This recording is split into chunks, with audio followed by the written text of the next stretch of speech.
Mesdames, Messieurs, amis des journaux, bonjour et bienvenue à ce rendez-vous de l'actualité. Le gouvernement du Bénin vient d'apporter un ouf de soulagement aux propriétaires de véhicules. En effet, Libération nous informe que c'est au cours du rendez-vous hebdomadaire des ministres tenu hier, mercredi 19 décembre 2018, que cette décision a été prise. Dans son rôle d'éclaireur, l'auteur de l'article signale qu'il a été, entre autres questions, de la réforme liée à l'immatriculation et à la réimmatriculation des véhicules en République du Bénin.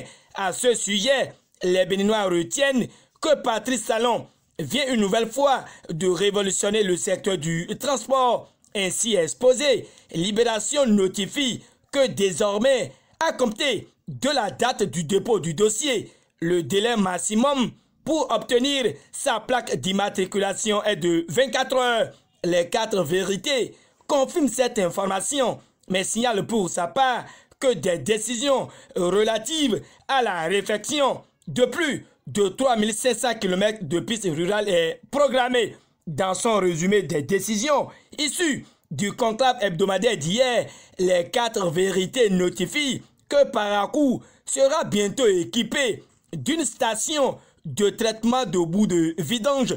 Le même journal étale que le conseil a pris acte et le réseau de la SONEB sera étendu à Djegbadji et à Wakpe Daro. Retenons pour finir qu'il y a eu 3 nominations dans 3 ministères au cours de ce même conseil des ministres et rapporté par les 4 vérités. La nation jette aussi un coup d'œil sur les grandes décisions retenues hier en conseil des ministres et expose pour sa part que d'importantes mesures structurelles ont été prises.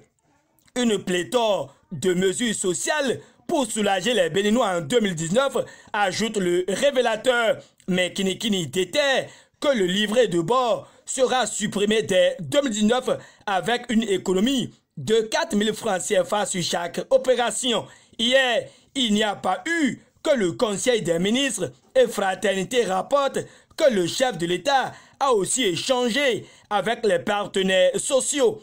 Le quotidien de Ménotin évoque qu'au cours de cette assise, tous les malentendus sont passés en revue avec un nouveau contrat pour une situation sociale apaisée. Au dire du secrétaire général de la CGTB et rapporté par Fraternité, Talon œuvre pour un partenariat respectueux des normes. Le révélateur, dans ses révélations, reste au niveau de l'enseignement secondaire et clarifie que l'évaluation intellectuelle des enseignants est reportée sine die et Nassiara rallonge que le gouvernement jette l'éponge en la matière. Et nous continuons dans ce point de presse avec l'an 2 du PAG dans le domaine de l'agriculture, de l'élevage et de la pêche.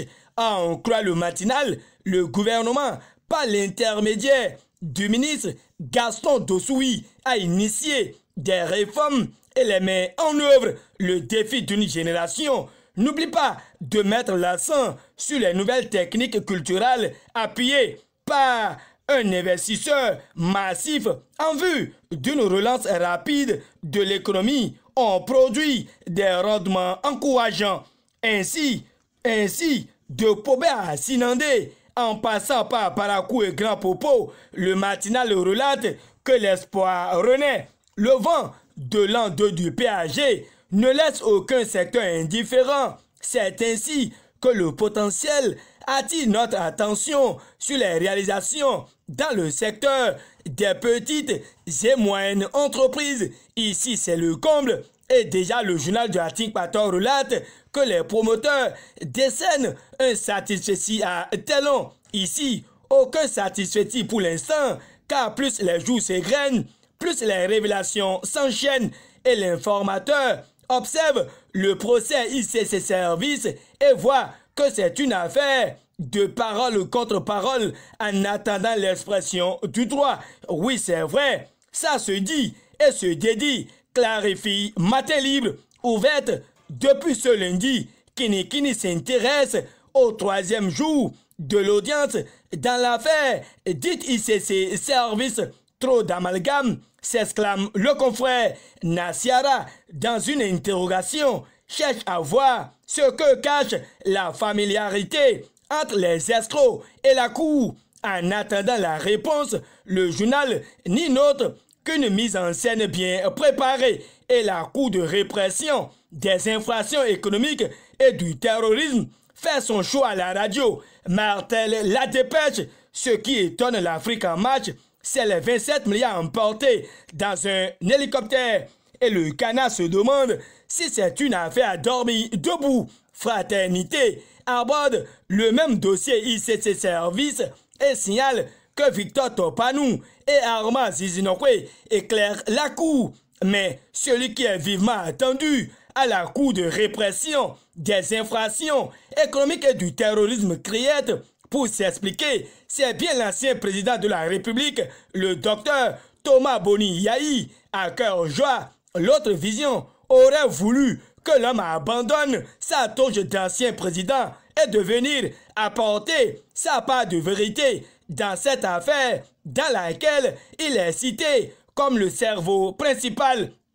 Oui, Yahi doit laver son honneur, publie l'actualité dans sa parution du jour et Best Info se demande si Boni Yahi va comparaître. Déjà Nassiara donne la lettre de ce que ses avocats ont déjà déposé une plainte pour diffamation en procédure d'urgence contre Émile Tegbenou, Guy Akplogan, le procureur général Constant Moussou, le ministre Ama Zizinokwe. En tout cas, le Béninois libéré rend public que Soglo plaide pour les victimes. Mais le grand déballage continue dans l'affaire ICC Service devant la Cour de répression des infractions économiques et du terrorisme, écrit la Nation. Alors que les dernières informations s'annoncent, le révélateur nous apprend que la plénière qui s'ouvre à l'Assemblée nationale ce jeudi 20 décembre 2018 a pour but l'examen du budget de l'État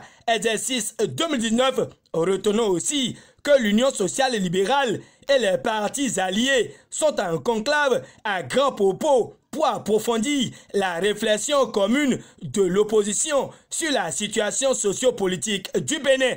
L'Audace Info précise que l'élaboration des contours d'une stratégie politique plus efficace était au centre des débats d'un séminaire à une rencontre et le Béninois libéré nous éclaire sur celle tenue à Lokossa au profit de l'UP où l'honorable Dakper Sossou mobilise les femmes balayeuses pour talon. Reprise de l'affaire CNSS-BIBE, Laurent Métonyon et ses co-accusés sont attendus ce jour à la Cour de répression des infractions économiques et du terrorisme.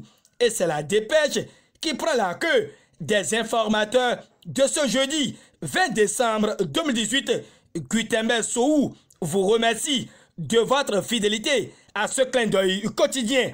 D'ici à là, portez-vous bien et à demain pour d'autres rendez-vous, même si je suis endeuillé.